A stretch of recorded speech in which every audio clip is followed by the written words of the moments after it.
शेतकऱ्याच्या हराम पीक विमा कंपन्यांनो,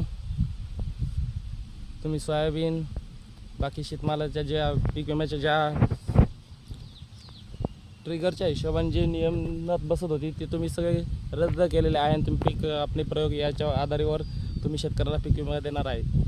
पण कर्मचाऱ्यांना अधिकाऱ्यांना तुम्ही बघितलं का, शेतामध्ये अजून बी झाले 8-10 दिवस झाले पाऊस बंद झालेला आहे, पण तरी बी तुम्ही बघू शकता शेतात अजून फुल पाणी साचलेलं आहे, पायाचं तामसुद्धा नाही। आणि तुम्ही कुठं का पीक आपले प्रयोग करतात हे बी शेतकऱ्याला दिसू द्या जरा तुमच्याकडून।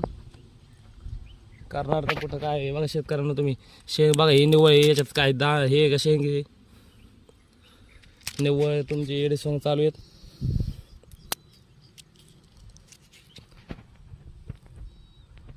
अर्ध्या शेंगा फुटायला लागलं ना, अर्ध्या पाण्यात येत काय तुमचे अनिवार्य टक्केवारी निघणार आहे। त्यामुळे लवकरात लवकर तुम्ही सरसकट पीक विमा देण्यात यावा।